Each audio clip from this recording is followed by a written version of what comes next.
Ian menatap mata merah milik suaminya. "Aku berjanji," ucapnya, lalu Ian membantu Taeyong berjalan menuju kamar mereka.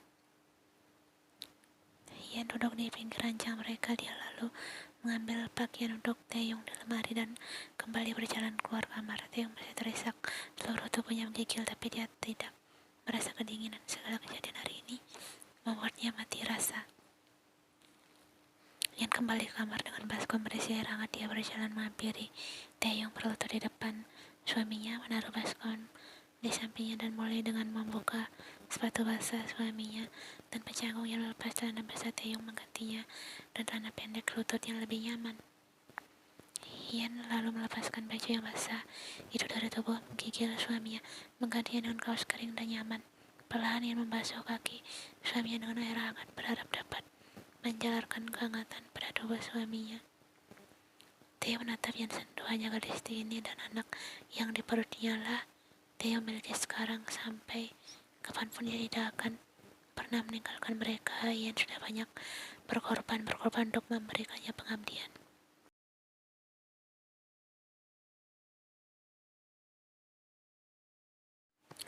"Kemarilah saya," suara lembut Taeyong membuat Ian berhenti. Dia mendongak menatap suaminya yang tengah menatapnya sendu. Ian pun bangkit, menaruh baskom di nakas, lalu menuntun Taeyong untuk berbaring.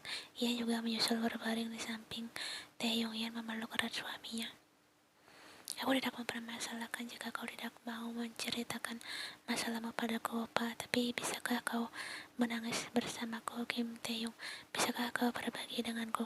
ucap Ian pelan. Dia menatap Taeyong yang kembali mengeluarkan setetes cairan bening itu. "Aku mencintaimu, Goman," Taeyong pelan dan dalam. "Maafkan aku, sayang. Kau cukup meyakini apapun yang aku lakukan itu semata-mata hanya untuk kebahagiaan keluarga kecil kita." Ian mengeratkan pelukannya. Istrinya adalah satu-satunya sumber kekuatannya. Tidak peduli seberapa pun dunia meremehkan dan mengejaknya, selama Ian berada bersamanya, ia akan mampu menghadapi segalanya dengan kepalanya tegak. Tidak akan ada yang boleh mencelakai Shin Ian-nya sekalipun. "Maafkan aku, Bum, aku tidak bisa mengantar kalian ke bandara. Taeyong sedang sakit," ucap Ian dengan nada menyesal lewat telepon. Sojin dan Bum baru melangsungkan pernikahan mereka dan sekarang keduanya akan pergi ke Italia untuk berbulan madu. Kemarin Ian dan Taeyong janji akan mengantar pasangan itu ke bandara. Hanya saja sekarang Taeyong mendadak demam. Suara Bom yang terdengar pelan, "Tidak apa-apa, salam untuk Taeyong, Opa." Ian tersenyum singkat, "Selamat atas pernikahan kalian." Ian lalu memutus sambungan teleponnya, menaruh ponselnya di saku celana. Ian duduk di kursi di samping ranjang mengganti kompres di kening suaminya. Taeyong baru saja tidur kembali setelah Ian memaksanya menghabiskan semangkuk bubur dan minum obat untuk menurunkan suhu tubuhnya yang kelewat panas. Ian mengusap rambut suaminya yang tertidur damai itu. Sampai saat ini dia belum tahu apa yang membuat suaminya sekacau ini. Sekeras apapun Ian bertanya pada Taeyong, suaminya tidak akan pernah memberitahunya. Taeyong hanya menjawab dengan jawaban yang sama, "Percayalah suaminya, aku lakukan demi kau dan anak kita."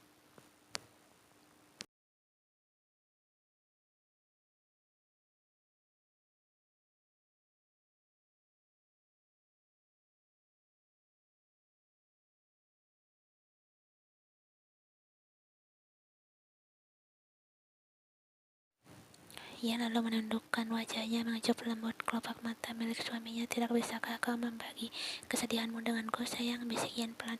Kemudian dia mengecup bibir suaminya, lama menyalurkan kehangatan pada bibir dingin dan pucat itu. "Kau tidak bekerja lagi?" tanya Ian lembut pada Taeyong yang sedang memeluknya dari belakang, sementara matanya melihat pemandangan pada pagi hari dari balkon apartemen. Sekarang terhitung sudah 4 hari Taeyong absen dari pekerjaannya sebagai seorang direktur. Taeyong semakin mengeratkan pelukannya di pinggang Ian sambil mengusap perut istrinya masih terasa rata. Guman Taeyong. Ian meletak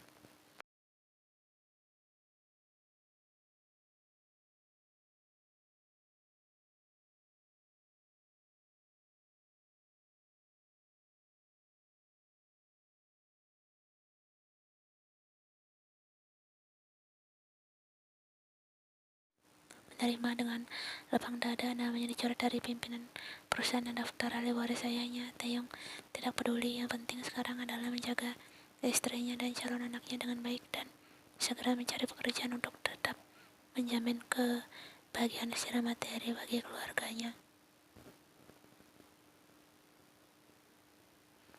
Aku ingin menghabiskan waktu bersama istriku tercinta. Aku iri pada Jin dan Bom yang sedang bulan madu, ucap Taeyong dengan lembut dan tulus membuat pipi Yen merona. Lalu Taeyong menurunkan tali daster Yen dari bahu gadis itu. Bibirnya mengucap bahu gadis itu sedikit melumat dan menggigitnya, meninggalkan bekas merah keunguan. Yen mati-matian menggigit bibirnya, menahan suaranya.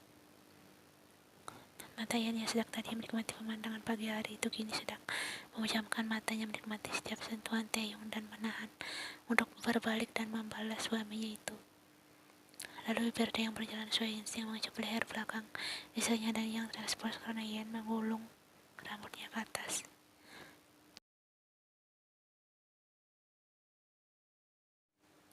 Merasa nafsunya semakin naik, Taeyong langsung membalikan tubuh Yen. Yen menghadapnya, meraup bibir pink istrinya dengan menggebu-gebu. Yen yang memang sudah sedikit karena ulah Taeyong pun membalas ciuman suaminya, berusaha menyeimbangkan permainan Taeyong di atas bibirnya semangat itu. Lidah keduanya, Taeyong tidak membiarkan tangannya diam begitu saja. Dia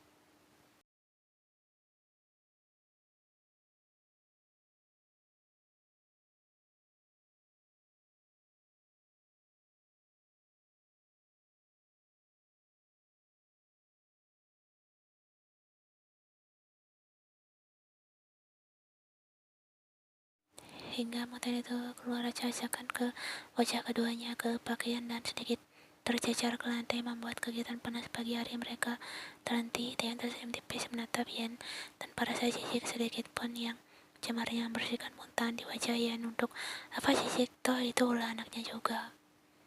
Maaf, ujar Yen pelan, wajahnya sedikit menunduk. Taeyong menatap dagu Yen agar menatapnya. Pria itu masih menyunggingkan senyum lulus. Untuk apa meminta maaf, aku rasa anak kita cemburu. Tunggu di sini sebentar. Taeyong lalu masuk ke dalam kamar dan terhubung langsung balkon, meninggalkan Yen yang sibuk mengelap bajunya yang terkena cairan muntahan. Tak lama kemudian, Taeyong kembali menghampiri istrinya dengan sekotak tisu basah. Dia menarik keluar beberapa helai tisu basah, mengelap lembut wajah Yen agar tidak lengket karena muntahan dan bau tidak sedap hilang.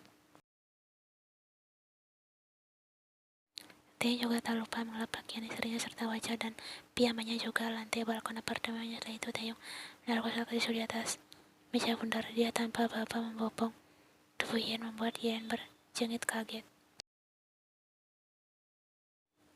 Tangannya dia selipkan ke tengkuk wanitanya dan tangannya yang lain dia selipkan di lekukan lutut Yen dan membawanya masuk ke dalam kamar mereka.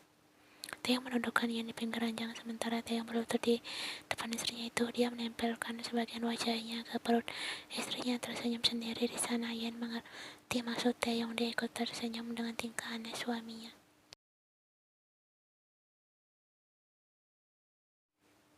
Usia janinnya baru 2 bulan, mana mungkin janin itu bisa merespon Taeyong. Tuan bahkan belum meniupkan roh ke dalam janin yang dia kandung. Yen mengelus surai coklat suaminya yang sedikit berantakan. Yang dia belum bisa merespon kehadiranmu, ujar Yen. Taeyong mendongak menatap Yen tersenyum, kemudian kembali meletakkan wajahnya di perut istrinya sekali. Kedua tangan kekarnya dia lingkarkan pinggang istrinya. Agia, kau harus tunggu dengan baik. Jangan terlalu merepotkan omamu. Apa mencintaimu lagi? Taeyong mengucapkannya dengan sangat lembut, seakan janin kecil itu dapat mendengarnya. Sudut pipi Yen melengkung ke atas, membentuk senyuman manis yang semakin mempercantiknya. Taeyong sudah mampu memanjakannya dengan hal yang sederhana. Taeyong terus mencoba perut Yen, membuat Yen tertawa geli. Interaksi pasangan suami istri pagi hari yang sangat manis.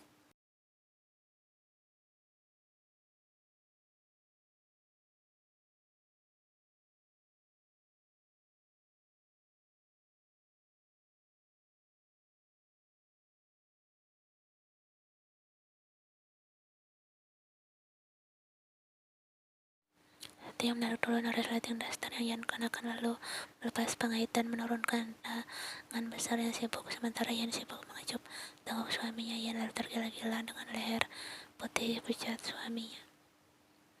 Taeyong bangkit dan menggendong Yan di depan dadanya. Kedua kaki Yan melingkar di pinggang Taeyong membuat Yan terlihat lebih tinggi dari suaminya.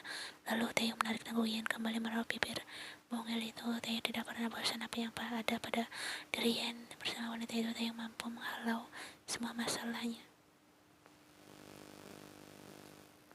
Lalu Taeyong menurunkan ciumannya ke tekuk Yan yang sudah banyak tanda-tanda kepemilikannya. Yan pun mulai kembali kegiatan kesukaannya yang saat bersama Taeyong.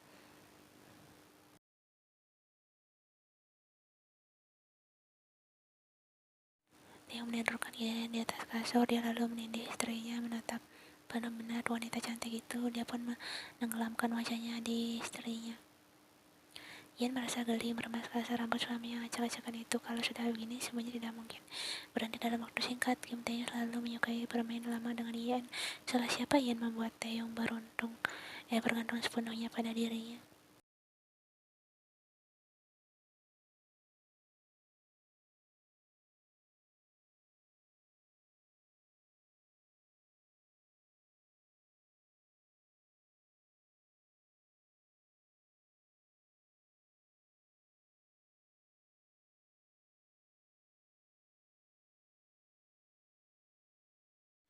Yan membuka ponselnya, ayahnya yang menelponnya. Kemudian dia menaruh ponsel itu di telinga kanannya.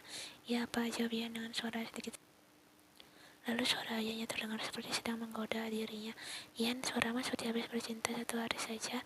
Goda ayahnya membuat Yan tersipu dan melanjutkan dengan suara yang lebih serius. Bagaimana keadaan kalian dan kandunganmu?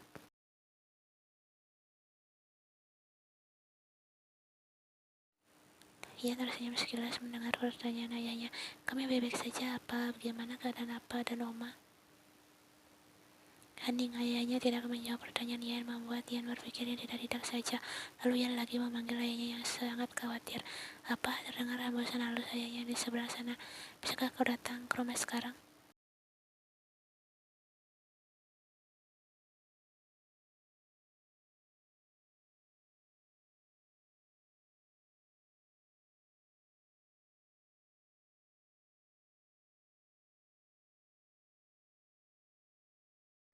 Yan melajukan mobilnya ke kediaman orang tuanya. Dia hanya pergi sendiri tanpa Taeyong. Yan tak tega membangunkan suaminya sedang tertidur nyenyak itu. Yan tahu berapa hari ini kualitas tidur suaminya sangat buruk sehingga saat Taeyong tidur nyenyak, Yan tidak mau mengusik tidur suaminya. 5 menit kemudian, Yan membelokkan Hyundai-nya memasuki perkarangan rumahnya.